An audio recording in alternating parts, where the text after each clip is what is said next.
Chapter 1. Ashes and Formulas. The workshop stank of boiled bones and sour smoke. The shutters had been drawn tight against the pale dawn, and inside the air hung thick with fumes that burned the eyes and clung to the tongue like rancid grease. Magister Luden Fahl sat hunched over a bench of blackened oak, his thin shoulders curved like a crow's back, his ink-stained fingers trembling as they teased a measure of powdered green crystal into a bubbling retort. The glass vessel hissed and spat at the touch of the foreign substance, a thin trail of violet vapor curling upwards to join the already noxious haze drifting near the rafters. Fahl's face was a study in obsession. His eyes, two bloodshot jewels sunken into a pale, sleepless skull, flickered with a manic hunger. His lips moved silently, as though reciting equations to himself, or perhaps whispering prayers to no god recognized by priest or scholar. Where once he might have been a man of some refinement, robes neatly pressed, hair combed and perfumed, now he was little more than a shade, a hunched wretch in tattered gray, stinking of sweat, ash, and spilt tinctures. The nails of his right hand were gone, eaten away by years of corrosive mishandling, and he wore the scars proudly, like a soldier displaying battle wounds. On a side table, stacked high in teetering piles, lay the fruits of his true obsession: books. Most were harmless, dog-eared treatises on distillation, notebooks filled with half-legible script, formulae scratched out and overwritten in increasingly frantic hand. But nestled among them, bound in cracked leather and branded with sigils carefully hidden beneath layers of wax, were the forbidden texts, pages scribed with jagged letters that seemed to crawl when the candlelight struck them. Instructions half-scrawled in dialects no sane man claimed mastery of. Fragmentary tomes, said to have been fished from the ruins of Ostermark villages or stolen from smugglers' chests on the Reik. Luden had read them all. He had once dreamt of recognition, of stepping proudly into the vaulted halls of the Altdorf colleges flanked by nobles who whispered his name with respect, perhaps even fear. But the colleges had turned him away, dismissing his applications and petitions with curt rejection. Unproven, they had said, unsound. They had sneered at his alchemy, calling it lesser art, a hedge wizard's craft, fit only for making glass cleaner or brewing trinket perfumes for guild wine. The sneer still burned in his ears. Every stroke of his pen, every new mixture that blackened his lungs and blistered his skin, was a step toward proving them wrong. He would show them what true alchemy could accomplish. He would transmute not merely lead into gold, but flesh into divinity. Tonight, or rather, this bleak hour before dawn, he worked at the threshold of that dream. Before him on the bench lay a mouse in a wire cage, its beady eyes fixed on him with nervous hatred. The little beast's whiskers twitched, sensing its fate. Fahl smiled thinly, teeth showing yellow in the candlelight. With careful precision, he decanted the bubbling solution into a small glass vial. The liquid shimmered, a sickly green gold that seemed almost alive, swirling in sluggish eddies though the vial remained perfectly still.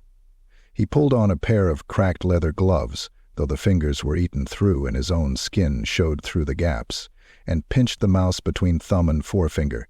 The creature squealed and writhed, tiny claws scratching furrows into his wrist.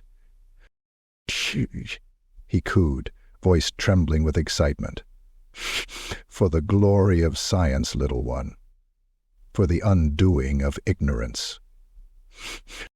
He pried its jaw open and let a single drop of the draught fall upon its tongue. The reaction was instant. The mouse convulsed violently, shrieking in a pitch that set Fahl's teeth on edge. Its fur rippled as though worms crawled beneath its skin, and its belly swelled grotesquely, thin pink flesh splitting as bones cracked outward. A second, smaller head began to bulge from its shoulder, half-formed and dripping with clear fluid, jaw opening in a voiceless scream.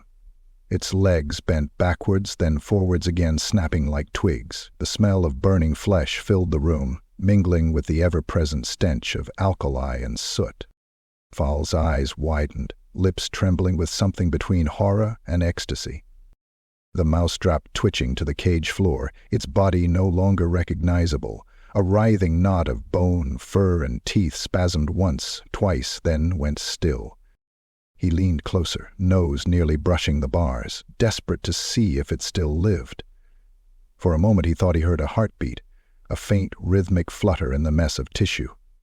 Then it burst, spraying the cage and his face with a mist of hot gore. Fahl did not flinch.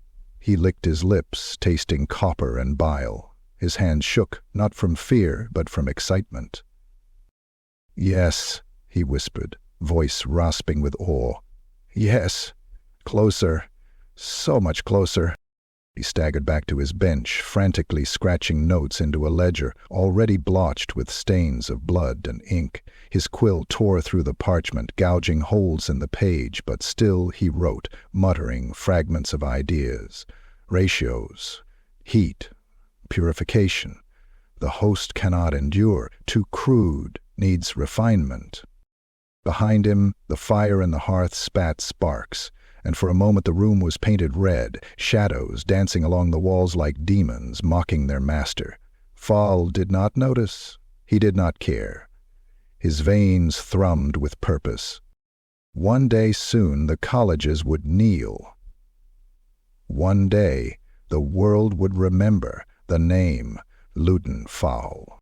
And if he had to drag that memory screaming into being with blood and madness, so be it.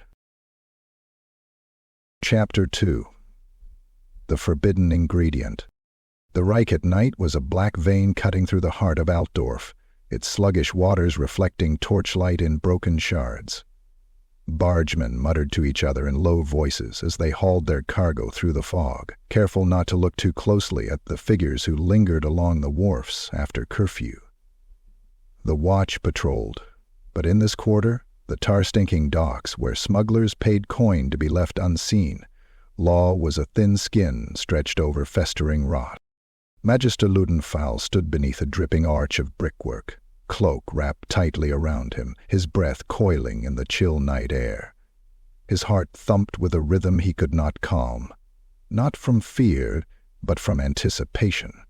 Tonight he would purchase the keys to realms his rivals dared not even whisper of. The smugglers came late, as promised. A squat, bearded man with a lantern bobbing in his fist, flanked by two heavier brutes who stank of fish oil and sweat. Behind them, dragged up the steps in battered crates, were the things Fahl had paid for. The lantern's light glimmered off glass jars wrapped in straw, each one glowing faintly green, as though the night itself recoiled from their contents. The smuggler squatted, pried open a lid, and with a grunt revealed a vessel packed with jagged shards of crystal. Their edges pulsed faintly, like embers that refused to die, and faint motes drifted from them, twisting in the air like sparks caught in a wind. Whoopsin! Fahl's breath caught. He felt the tug of it, even from a distance, a whisper curling through his thoughts like a parasite. Beside it, in stoppered clay jars sealed with wax, sloshed darker prizes, blood thick and black as tar, not from man or ox, but from beasts hunted deep in the forests where sane men dared not tread. The smugglers spoke of claws longer than swords, hides that stank of brimstone, of hunters found days later flayed open with no tracks leading away. They laughed as they told it, though their laughter was brittle, and their eyes avoided the jars. Fahl paid in silver thalers, each one scraped together from his dwindling funds. As the smugglers left, vanishing into the fog like rats back to their holes, he stood alone with his cargo. His hands shook as he touched the crate, not from weakness, but reverence. He felt as though he had just clasped the hand of destiny itself. The experiments began at once. The crystals were powdered, the blood distilled and rendered into thin black serum. He worked for days without sleep, grinding, filtering, boiling, inhaling the fumes until his lungs burned and his skin prickled with fever. The workshop became a charnel house of trial and failure. The first test was a rat, plucked from the sewers. Fahl dripped a trace of the blood into its water. Within hours its belly swelled grotesquely, its eyes burst in fountains of pus, and its fur sloughed away in clumps. It squealed for 3 days, dragging its flayed body around the cage before finally expiring. He burned it and began again. The second rat fared differently. A dusting of powdered crystal in its feed produced strange results. Its fur thinned, but did not fall, instead becoming translucent, and beneath it, Fahl could see veins glowing faint green, pulsing as though filled with liquid fire. The creature grew restless, biting at its own limbs, gnawing bone until its paws were stumps. It stared at him with a new eye bulging from its throat, blinking wetly. When it lunged at him through the bars, snarling with tiny blood-flecked teeth, he laughed aloud. Each trial drew him deeper. A pigeon, caged on the windowsill, was fed a concoction of both serum and crystal infusion. For 2 days nothing happened. Then it burst into screeching fits, wings shuddering, bones cracking as they elongated and split. From the torn flesh sprouted slick appendages, pale as maggots, writhing and questing blindly at the air. The bird's beak stretched into a hooked snout, splitting down the middle. The thing launched itself against the cage, and when the bars cut into its soft new limbs, it gnawed through them like gristle. It escaped only a few feet before collapsing in a twitching heap, leaking ichor across the floor. Paul stared at it with shining eyes, lips trembling with awe. To anyone else it was an abomination, a nightmare conjured into flesh. To him it was proof that he had found the path. The nights grew longer. The air in his workshop became almost unbreathable, saturated with reek and smoke. Corpses piled in corners, rats with their spines snapped into spirals, birds with too many wings and no heads, cats swollen to bursting with tumors that pulsed like beating hearts. He sketched each one carefully, his journals swelling with diagrams, notations, feverish ramblings that even he could scarcely read once the ink dried. And yet he saw refinement in the chaos. Patterns. Glimpses of control. He told himself the corruption could be bent, tamed, distilled. These accidents, these ruptured little monsters, were only stepping stones. If he could adjust the ratios, purify the reagents, bind the warp-taint in a stable form, then he could choose the outcome. Extra strength. Extra life. Perfection. What were a few dead vermin compared to that? Fahl stood one dawn, trembling from exhaustion but grinning wildly, holding up a vial of fluid that shimmered gold and green. He whispered to it, as a father might to a child. "Yes," he croaked, voice raw from fumes and sleepless nights. "It can be done. We can make it clean. We can make it last. Not just decay, not just filth." His eyes burned with fever, but he did not care. The others had sneered, called him unsound. He would show them. He would twist corruption into eternity itself. He would drink from the chalice of damnation and call it salvation. Chapter 3. A Dangerous Commission. The knock came at midnight, a dull rapping on the warped wooden door of Luden Fahl's workshop. It echoed strangely in the cramped chamber, mingling with the hiss of boiling flasks and the muted squeals of caged experiments. Fahl froze where he stood, quill poised over a blood-spattered ledger. Nobody called on him at this hour, nobody respectable, at least. The knock came again, firmer. Fahl set the quill aside and drew his robe tighter. His eyes flicked to the hearth, where a half-burned rat twitched still in the embers, then to the bench, where a pigeon with tentacle wings convulsed in its cage. He threw a rag over the worst of it and pulled open the door. The figure on the threshold was not the gutter thief or smuggler he expected, but a man dressed in finery. His doublet was of dark velvet, trimmed with gold thread, his boots polished though spattered now with Altdorf's winter mud. A wide-brimmed hat shadowed his face, but jewels glinted at his throat and fingers. Behind him loomed two bravos in leather coats, scarred men with hands never far from their cudgels. "Magister Fahl?" the merchant asked, voice smooth, perfumed with wine and arrogance. Fahl hesitated. "Who asks?" The man smiled thinly, pushing past him without waiting for an invitation. "A patron," he said. "One who has heard curious things about your work." The bravos followed, their eyes roving the room with poorly disguised disgust as they caught the stink and saw the shapes beneath stained cloth. Fahl shut the door quickly, heart hammering, and forced a smile onto his face. "Your name, sir?" "Names are not important tonight," the merchant said, ungloving his hands. His skin was pale and soft, the hands of one who had never labored. "What matters is talent, and I am told you possess a rare kind." Fahl's lips twitched. "Rare, yes. Unrecognized, unappreciated by the guilds and the colleges, but rare all the same." The merchant wandered the workshop, peering at books stacked high, sniffing at the chemical stink. "I have no interest in recognition, Magister. What I require is results." He turned, eyes gleaming in the candlelight. "I seek a draught, a concoction that lends strength to the arm and endurance to the body, something a man might drink before stepping into the pit, or a sellsword before the field. You understand me?" Fahl's pulse quickened. Pit fights, mercenaries, a market for blood and brutality, one that paid handsomely. And here was a man of wealth, a man with influence, offering coin for the very thing he labored toward. Still, some small part of him recoiled.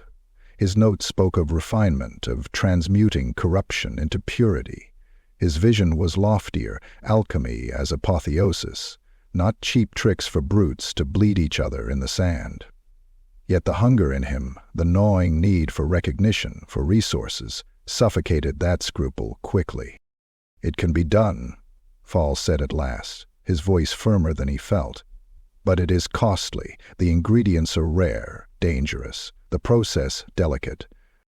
The merchant smiled, revealing teeth too white, too even. "Cost is of no concern. I deal in wagers, Magister. A man who can break his opponent in half with his bare hands earns me more in an evening than you have seen in your life. For that I will pay." He withdrew a heavy purse from his cloak and tossed it onto the workbench. The thud of coin was like thunder in the cramped room. Fahl's eyes devoured it. "I expect progress swiftly," the merchant continued. "Your competitors in the alleys of Altdorf have crude powders, false tonics. I require something real, something that changes a man. Do you understand?" Fahl nodded slowly. "I understand." The merchant replaced his gloves and moved toward the door. "Good. I will return in a month's time. Show me what you can do, Magister Fahl, and there will be more of this." He tapped the purse, its coins clinking like bells. "Fail, and, well, I should hate to be disappointed." His eyes lingered on the cages, on the twitching shadows beneath the cloth. Then he was gone, his bravos filing after him like carrion birds. The workshop seemed darker once they had left. Fahl stood alone, the purse heavy in his hands. The clink of silver was a choir to his ears. He untied the string and let the coins spill across the bench, gleaming in the sickly light. His breath came fast, ragged. This was it. This was the door flung wide. With coin he could purchase more reagents, bribe more smugglers, acquire stronger beasts for trial. No more scrabbling and filth for vermin, no more eking out experiments on scraps. Now the path was paved with silver. He turned to his cages, to his twitching menagerie of failures. The rat with translucent veins dragged itself in circles, gnawing at its stump legs. The pigeon's tentacle wings curled and slapped against its cage, leaving smears of slime.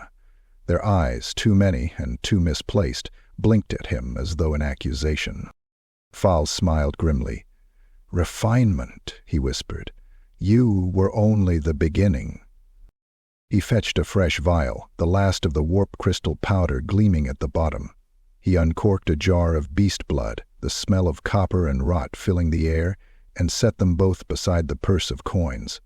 His hands trembled as he measured, but not from fear. If the merchant wanted strength and endurance, he would have it, and in giving it, Fahl would rise. Perhaps the path was lined with filth, with blood, with horrors, but at its end was glory, and he would walk it until his feet bled. The cages rattled as if in protest, but he did not hear. He was already lost in formulas, eyes wide with the fever of promise, pen scratching furiously.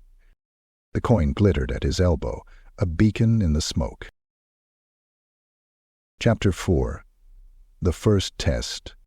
The cellars beneath Fahl's workshop stank of damp stone, old blood, and the acrid tang of alchemical smoke that seemed to seep through every crack in the floorboards above. Here, in the darkness where no guild inspector or priest of Sigmar ever came, Fahl prepared his first true trial. No rat, no pigeon, no beast from the alley. Tonight his draught would taste human flesh. The man sat shackled to a heavy oak chair, chains looped about wrists and ankles, iron biting deep enough to have left welts. He was a gaol rat, plucked from the dungeons of the Altdorf watchhouse for a purse of silver. A thief, a killer, or both, it mattered little. Men like him were bought and sold easily enough, for the right bribe slipped to gaolers who asked no questions. His head lolled as he came to, a stink of cheap beer and old sweat rolling off him. His eyes were rheumy, his jaw half-toothed, but his frame was broad under the grime. Where's this, then?" he slurred, tugging weakly at his chains. I'll have your guts, I will." "Peace," Fahl murmured, stepping into the lantern light. His own eyes gleamed feverishly, and his hands shook as he carried a slender vial of shimmering liquid. It swirled gold and green, alive with an inner light. He held it aloft, marveling again at its beauty. "You should feel honored. Tonight you serve science. Tonight you step where others fear to tread." The prisoner spat, a thick gob of phlegm striking the flagstones. "You're mad." "Perhaps," Fahl said softly, tilting the vial.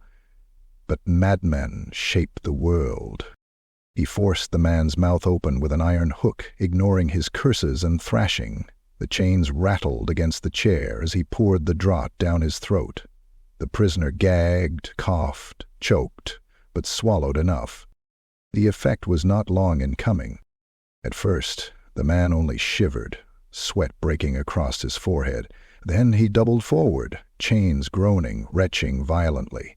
His veins bulged purple against his skin, crawling like worms beneath the flesh. His cries turned to screams as his body convulsed, limbs spasming against the bonds. Fahl leaned forward, quills scratching feverishly across parchment. Yes, remarkable. Rapid systemic effect, immediate vascular strain.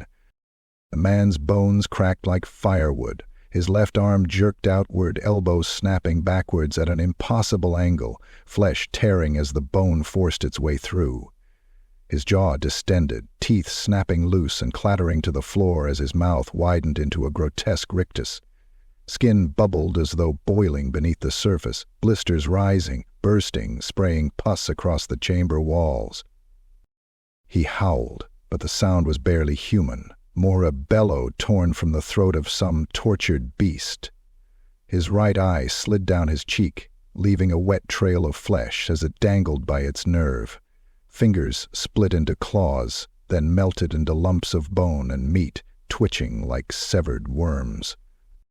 "Magnificent," Fahl whispered, unable to tear his gaze away. Ink dribbled down the page where his hand trembled too much to write. The prisoner strained so hard against the chains that the iron cut deep, spraying blood in crimson fans across the floor.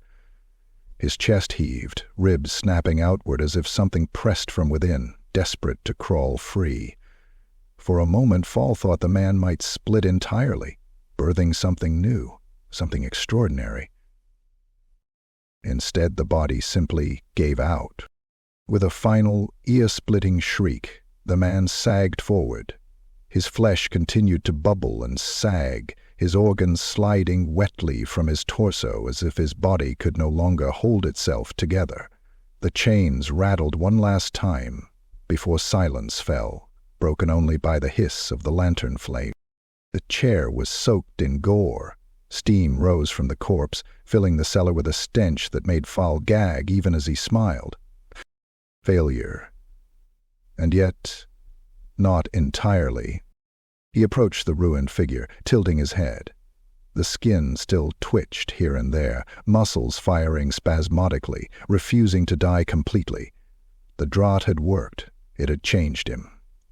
Too much, too fast, uncontrolled. But still, progress. Fahl dipped a quill into the blood pooling at his feet and scrawled across the margin of his notes. Stabilization required. Host collapse inevitable. Dosage refinement essential. His hand shook with exhilaration. When he climbed back to his workshop hours later, he found the purse of silver the merchant had given him glinting in the candlelight. He touched it, as though to remind himself this was no dream.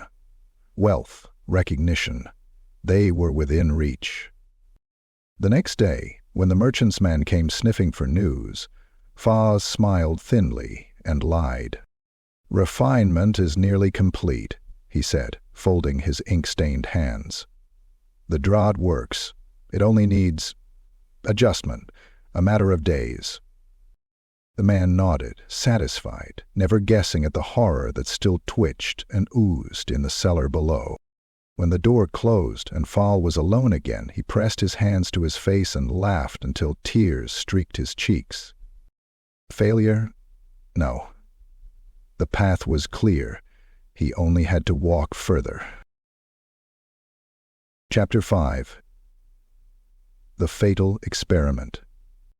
The workshop had become a mausoleum of failure. The walls were blackened with smoke, shelves buckled under the weight of shattered glassware and stoppered jars, and the floor was a patchwork of stains, blood, bile, and things no language had names for. Fahl had not slept in 3 nights. His hands shook with every motion, his skin waxy and drawn, eyes rimmed red from inhaling the vapors of his own obsession. The corpse of the last subject still lingered in the cellar below, too grotesque even for him to tidy away. It stank through the floorboards, a reminder of collapse, of weakness, of failure. Failure that gnawed at his pride like rats in the dark. He could not, would not, abide it. On the bench before him stood a single vial. Its contents shimmered with that impossible green-gold radiance, alive with whispers that crawled just at the edge of hearing. Fahl stared at it as if it were salvation itself. How many times had he coaxed the draught into beasts, only for their flesh to betray them? How many times had human subjects, criminals, bought like meat, collapsed into puddles of gore, always the same, too unstable, too raw, too corrupted? And yet, he knew it worked. For a time. The failures had screamed with strength. Their eyes had burned with something beyond mortal fire. Brief, yes, but glorious. He could not rely on slaves, beggars, vermin. The problem surely lay with the hosts, not with the draught. Weak vessels, unworthy of the gift. What stronger vessel than himself? His hand closed around the glass.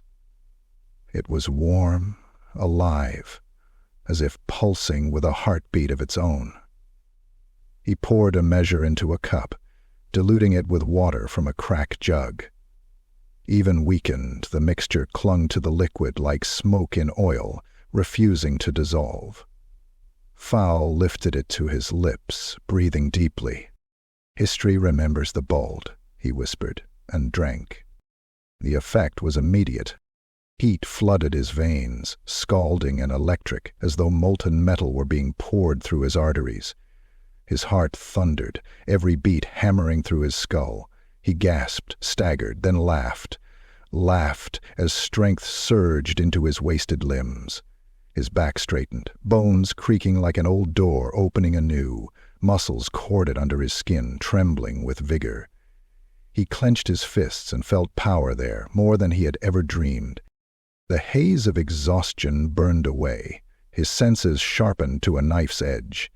He could hear the skitter of vermin in the walls, the drip of condensation in the far corner, the faint crackle of candle flames devouring their wicks.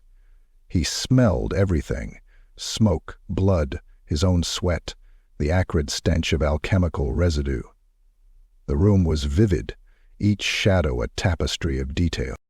He staggered to the mirror propped against the wall, cracked and fogged with age, and gazed at his reflection. His eyes gleamed brighter than any candle. Irises shot through with threads of gold and green. His cheeks were flushed, no longer sunken. He looked younger, alive, glorious. "Yes," he whispered, teeth bared in a grin. "Yes, they will see me now. They will kneel." But as quickly as the triumph came, the first shiver rippled through him. His skin prickled as though 1,000 insects crawled beneath it.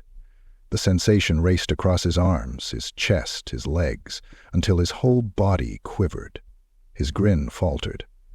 His flesh bulged, shifting in waves, as if something within pressed outward. Veins blackened, crawling like dark vines beneath the skin. He dropped the cup, clutching his stomach. "No, no, not me. I am stronger." Bones cracked, sharp as splintering wood. His fingers bent backwards with a sickening snap before twisting forward again, swollen and elongated, nails curving into blackened claws. His jaw spasmed, tearing at the hinges, splitting wider, teeth grinding against each other until several shattered, spilling shards into his mouth. Blood filled his throat. He gagged, spat red across the floor. The mirror showed a nightmare. His skin blistered, bubbling in patches that burst to reveal raw muscle beneath, only for the flesh to knit again in grotesque knots. One eye swelled in its socket, growing wide and bulbous before sliding 1/2 inch down his cheek. His other eye wept thick green tears. He clawed at his own face, screaming, stumbling backward into the workbench, glass shattered, spilling fluids that hissed as they touched the floor. His shoulder dislocated with a wet pop as his arm twisted, lengthening unnaturally before snapping back short again, useless and hanging limp. The cages of his experiments rattled in terror. The rat with glowing veins shrieked and flung itself against the bars until it split its own skull. The tentacled pigeon beat its wings madly, slime splattering against the wall. They knew, instinctively, that their master had joined them. Fahl staggered to the door, breath ragged, vision swimming with fevered light. He could not stay here. If anyone saw, if the colleges heard, if the witch hunters caught scent, his life's work would be ashes. He lurched into the night, clutching his convulsing body with one hand, the other scraping against the wall for balance. His footsteps echoed through the empty streets of Altdorf, leaving trails of blood and ichor on the cobbles. Each step was agony, bones breaking, resetting, breaking again. His cries were muffled by the fog, swallowed by the city's sleeping breath. In the darkness, alone with his writhing flesh, Magister Luden Fahl began to understand the truth. He had not mastered the draught. It had mastered him. Chapter 6. Birth of the Spawn. The night swallowed him whole as Fahl stumbled through the twisting alleys, his body writhing beneath his own skin. Every step was an agony of snapping bones, of muscles swelling and tearing, of flesh that would not obey the shape it had been born to. The city around him, its timbered houses, its cobbled streets, its lamplight glowing faint through fog, blurred into a fever dream. He clawed at walls for balance, leaving streaks of blood and slime in his wake. The spasms grew worse. His left leg folded backwards, bending at the knee in the wrong direction. He fell to the cobbles, shrieking, only to push himself upright again on arms that now seemed too long, the joints wrong, the fingers ending in claws like broken glass. His jaw snapped open, wider and wider until the skin of his cheeks tore in crimson rents, revealing strands of tendon stretched like cobweb. A wet laugh gurgled up, unbidden, bubbling with blood. The city slept, ignorant of the horror birthing itself in its veins. Fahl staggered back toward his workshop, driven by a mad instinct to reach the cradle of his obsession. His hands, or what was left of them, fumbled with the door, and he spilled inside, collapsing amid his apparatus. Glass shattered under him, reagents hissing as they spilled across the floor. The scent of warp-taint filled the air, a choking perfume of ash and rot and lightning.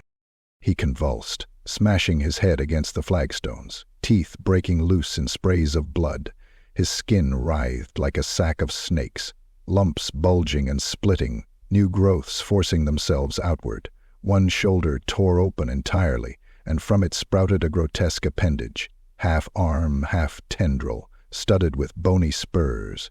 It whipped across the bench, scattering candles, igniting spilt oils and powder. Flame leapt instantly, racing up the shelves, devouring manuscripts and notes. Bottles popped like fireworks, spraying molten glass and jets of strange-colored fire. The air turned to a furnace. Fahl screamed, or something that was once a scream. His voice was no longer human, a guttural wail that shook the rafters. His back split, a cascade of blood soaking his robe, as spines erupted from his flesh. His head bulged, splitting into grotesque ridges. One eye swelled to the size of a fist, while the other shrank to a pinprick. His tongue, swollen and black, lolled out of his jaw, writhing like a worm. The workshop became a slaughterhouse of alchemy turned loose. Flames twisted with unnatural colors, green, violet, black as night itself, consuming wood, flesh, and parchment alike. The cages burst open, their occupants screeching as they melted, twisted, burned alive.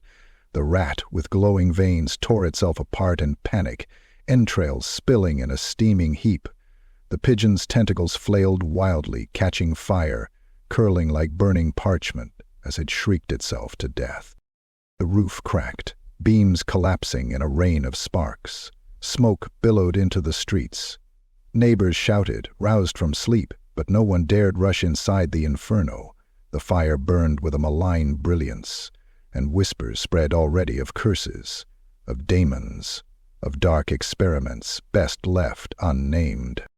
Through the chaos, the creature that had been Fahl dragged itself out. It no longer resembled a man. Flesh sagged in dripping folds, limbs twisted and fused into shapes that mocked anatomy. Its body swarmed with mouths that gibbered and drooled, each shrieking in voices that echoed fragments of words, Fahl's words, before dissolving into meaningless babble. Where its stomach had been, a knot of eyes rolled and blinked, some staring with terror, others wide in madness. It crawled into the darkness, flames licking at its heels. Smoke shrouded its departure, and when the fire watchers arrived, they found nothing but ash, twisted stone, and the stench of corruption. Fahl was gone, burned away, they said, lost in his own folly.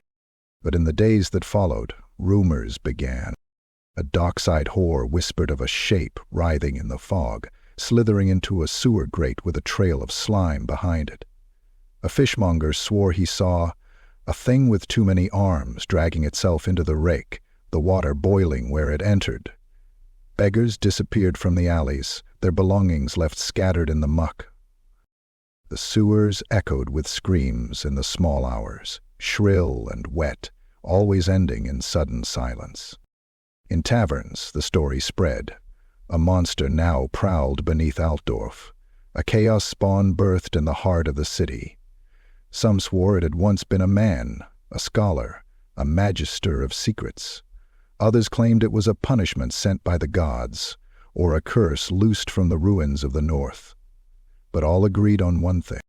Something unnatural was hunting in the dark. Chapter 7. The Witch Hunters Stir.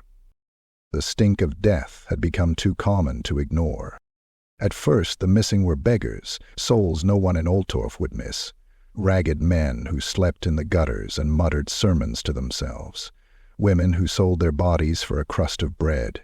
Children who vanished into the night with no name worth remembering. The watch scrawled their disappearances on scraps of parchment, then lost those scraps beneath mugs of beer. Such people were dust to the city, swept away by dawn. But then it was smugglers.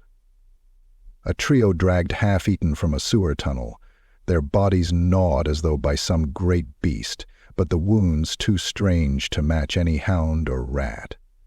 One man's torso had been split open from sternum to groin, ribs pried apart like a chest of drawers.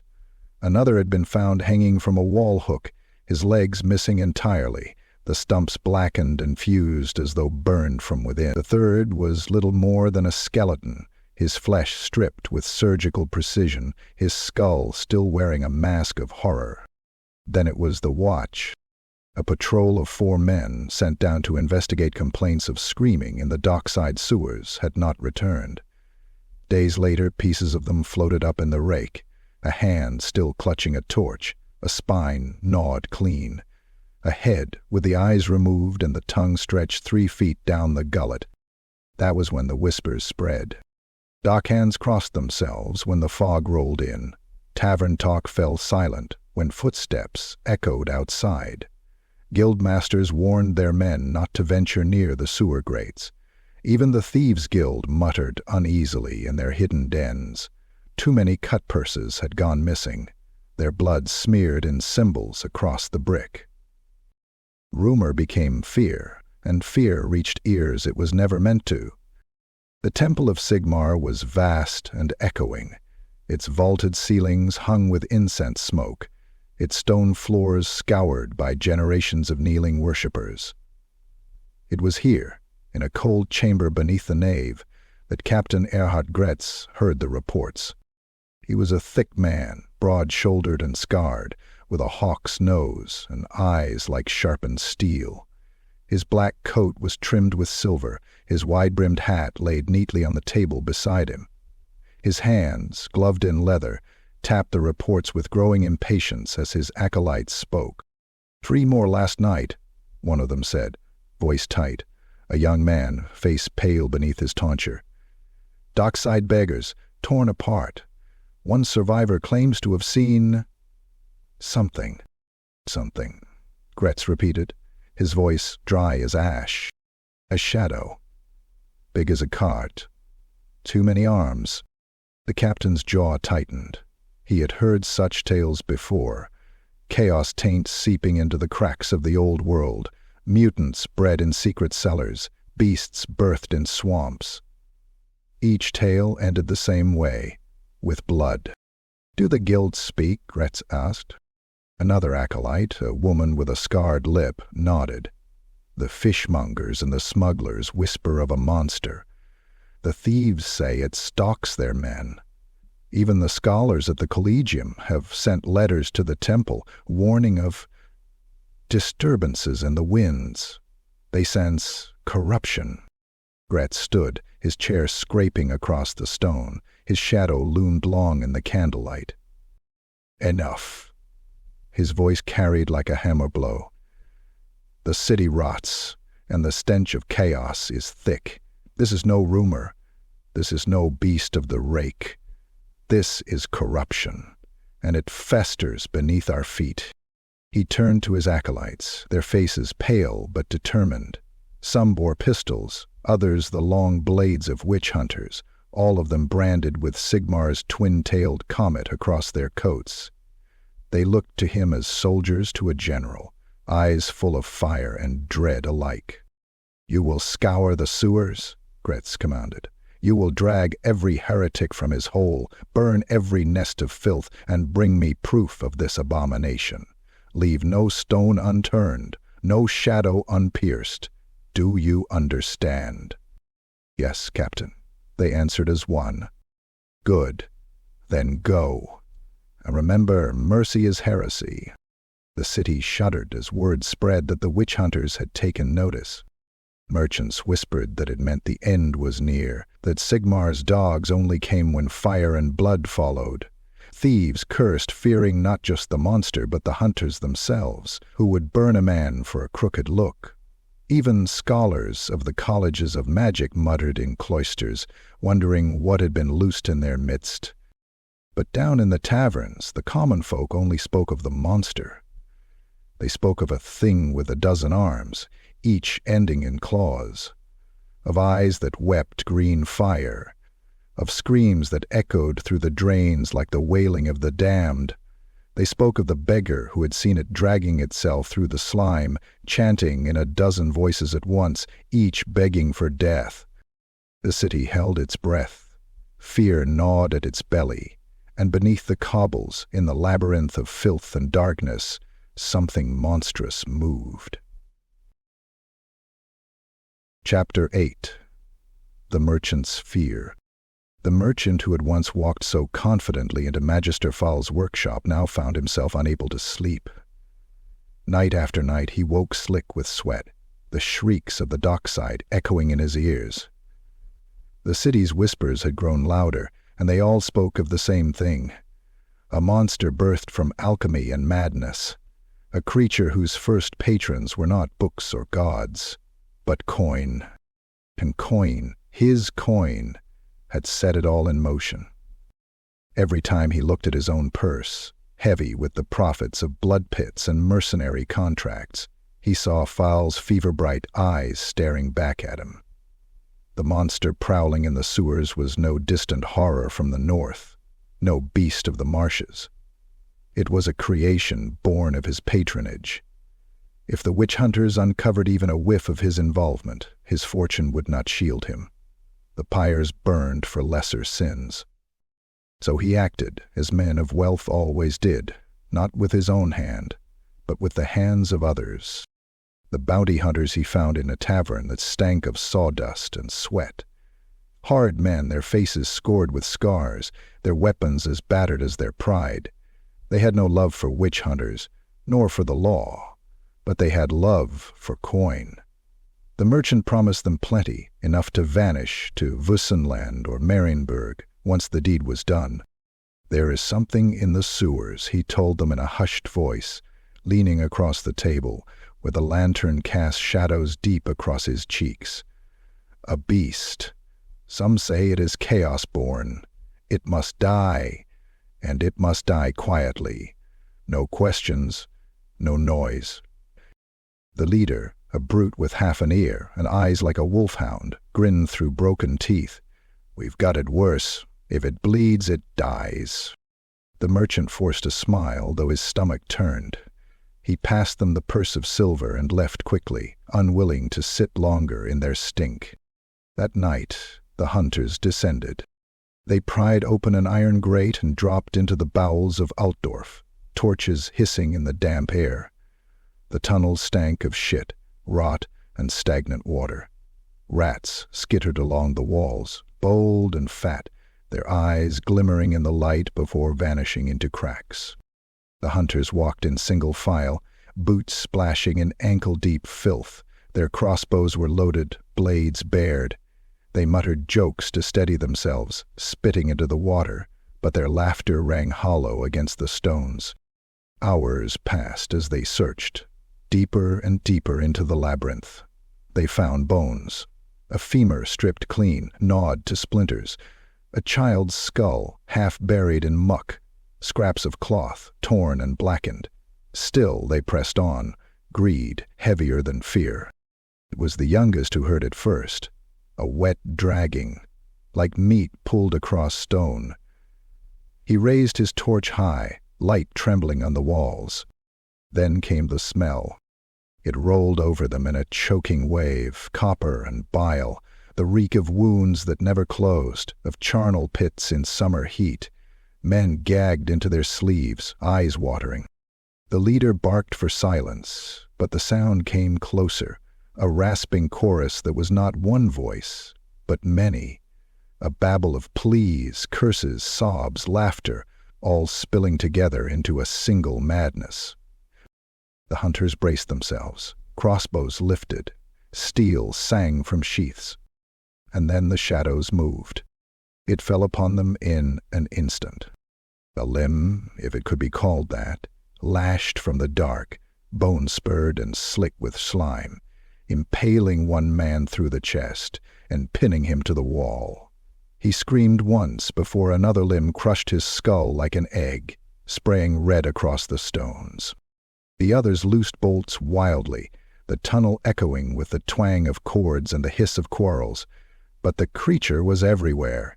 Its flesh filled the passage, writhing in shapes that made no sense, arms that split into tentacles, a torso that birthed another mouth, eyes blinking from folds of meat. Its skin rippled with sores that opened and closed like gills, exhaling clouds of stench. One hunter swung his blade, severing a tendril, only to shriek as it writhed on the ground, wrapping around his throat and crushing it until his eyes burst. Another fired point-blank into a leering face that jutted from the creature's side, only for the bolt to sink into pulpy mass. The face laughed, a hideous parody of a man's mirth, before its jaw unhinged and swallowed his arm whole, tearing it from the socket in a spray of gore. The leader fought savagely, roaring curses, his axe hacking into the mass of writhing limbs. He split one open, and steaming ichor poured out, sizzling on the stones. For a heartbeat he thought he'd won. Then the wall behind him shifted. A dozen claws erupted, dragging him backwards, his axe clattering into the muck. His scream echoed through the tunnels, joined by the sound of bones cracking and flesh being pulled apart like cloth. Above, in the sleeping city, the sound carried. Dockside beggars rolled in their rags as the echoes rose from the grates, screams, choked and frantic, ending in wet gurgles. A woman fetching water swore she heard voices in the drain, 100 voices, all begging for mercy at once. By dawn, the hunters were gone. Not even their bones remained. Only blood seeped up from the sewer grates, congealing in the gutter like a warning. When word reached the merchant, he locked himself in his counting house.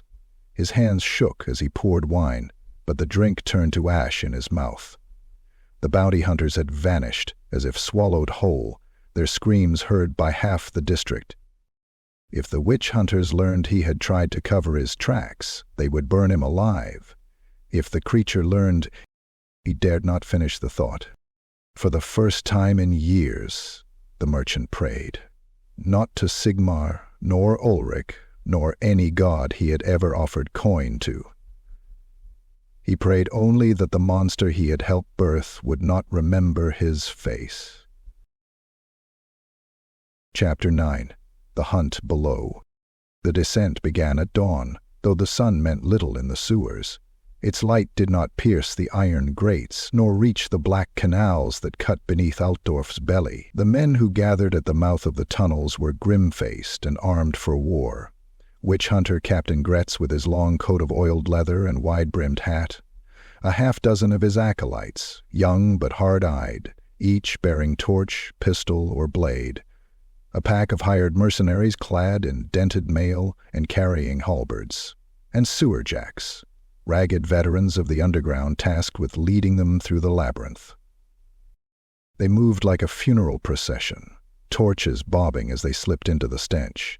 The air grew rank at once, damp, acrid, heavy with rot. Water dripped endlessly, echoing in the dark. Rats scurried, unafraid, their red eyes glinting before vanishing into cracks. The stink of human filth pressed in on every breath, but beneath it lingered something fouler still. A musk of decay and warp-taint, metallic and oily like blood mixed with tar.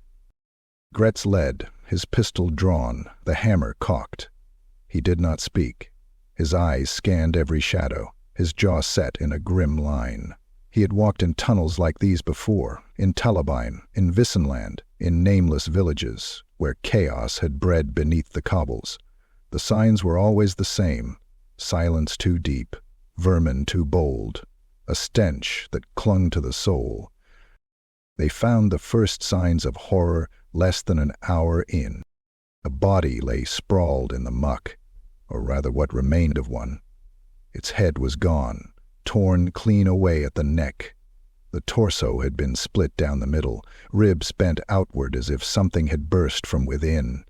Its arms were gone, but the stumps ended not in ragged flesh, but in hardened, glassy scars, burned smooth as if by alchemical fire.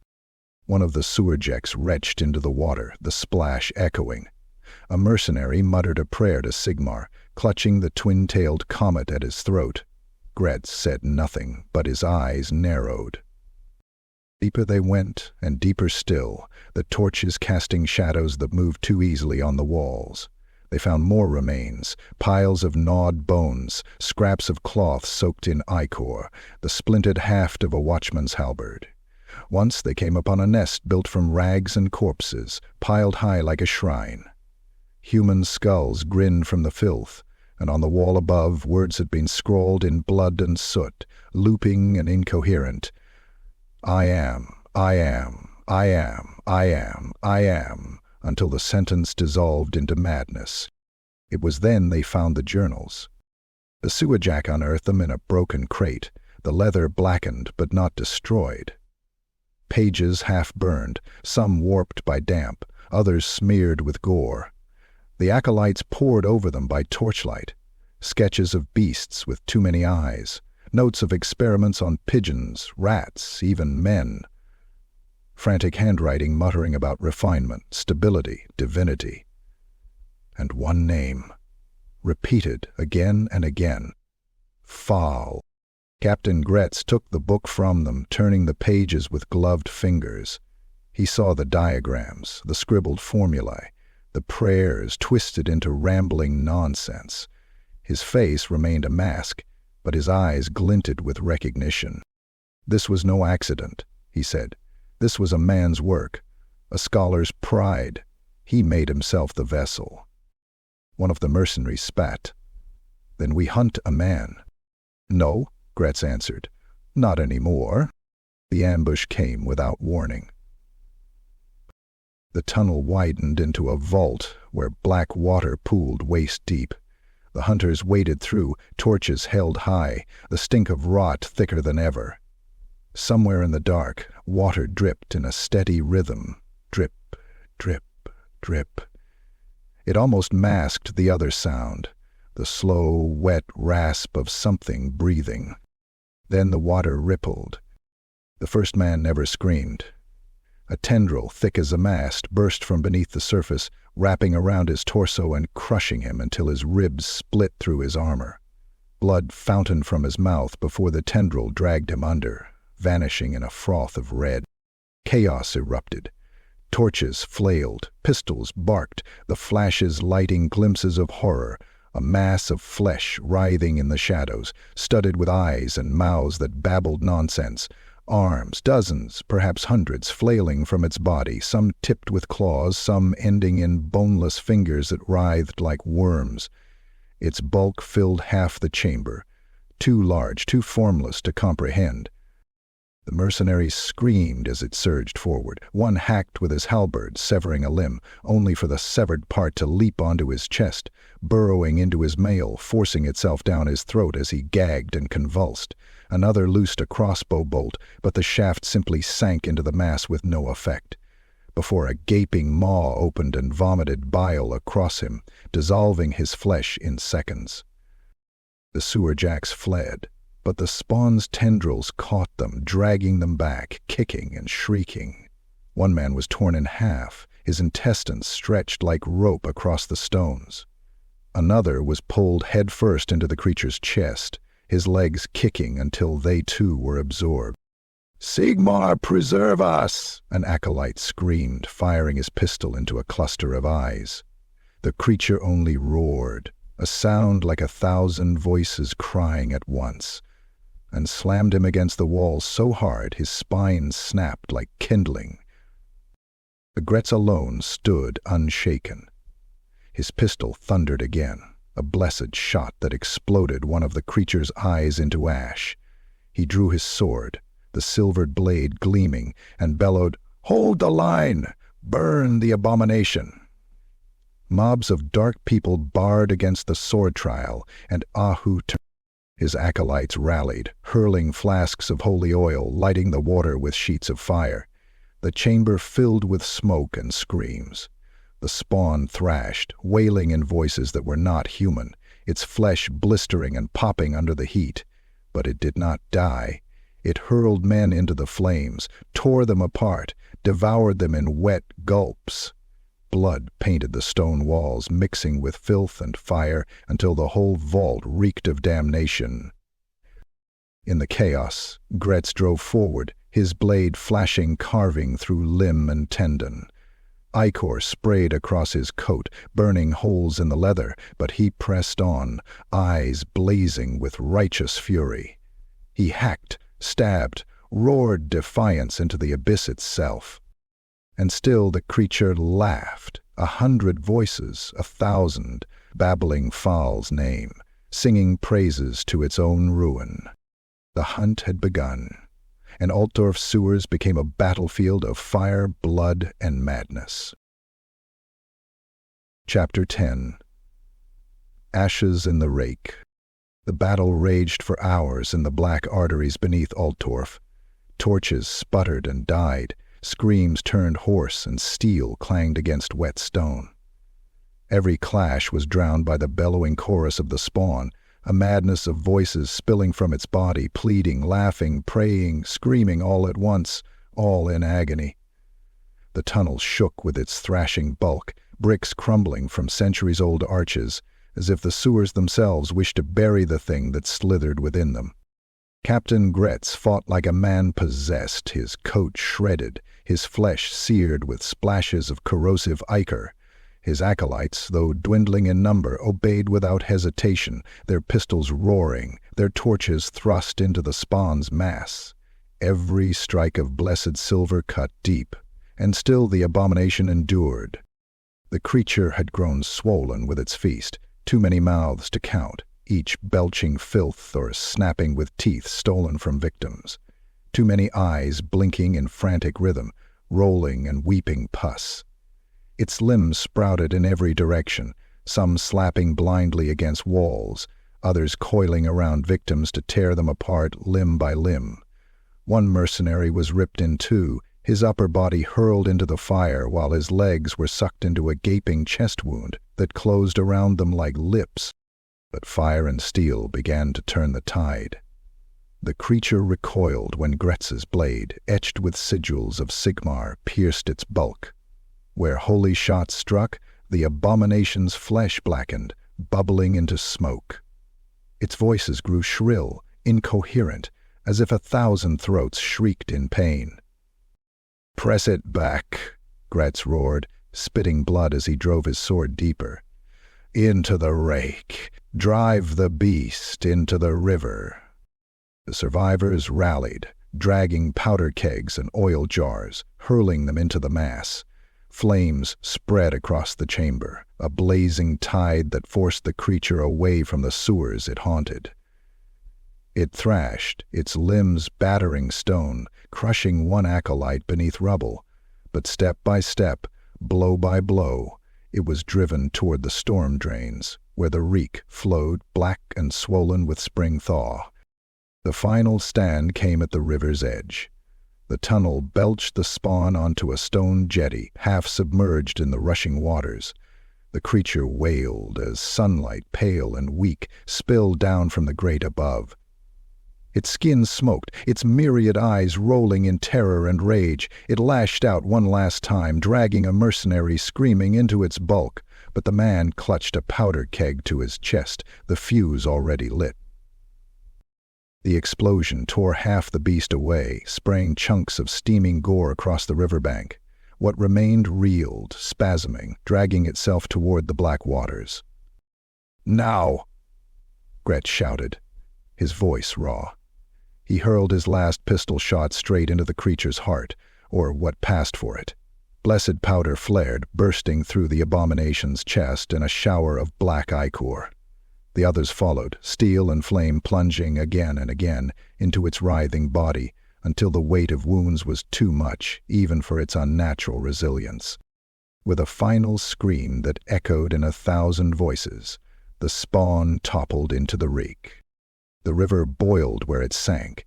Waves frothed, green and black, hissing like acid as the creature dissolved.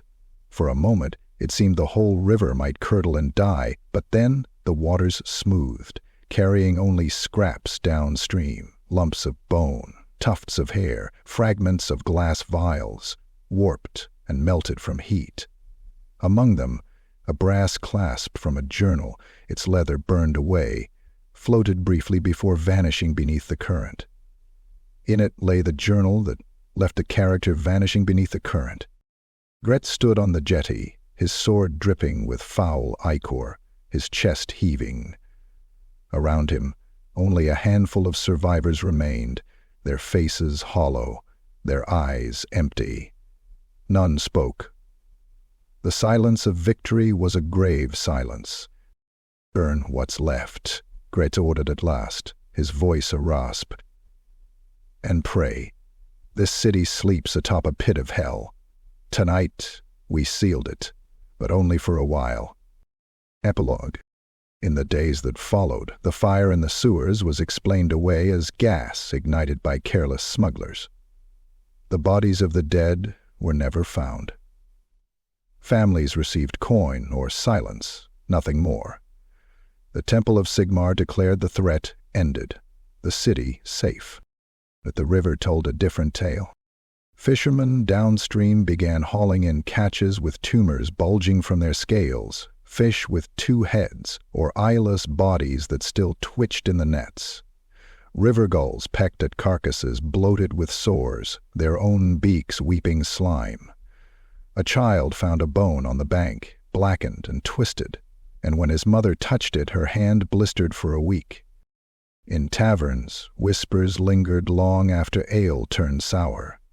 Some swore they had heard screams beneath the streets still, muffled through stone.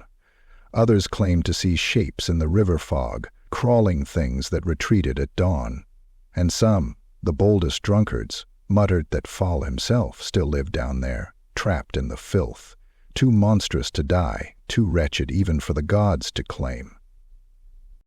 The river flowed on, carrying its secrets out to sea. But Altdorf remembered. In the alleys and the sewers, in the hush of midnight when the city held its breath, the people still spoke of the spawn. And in their darkest fears, they knew it was not gone, only waiting.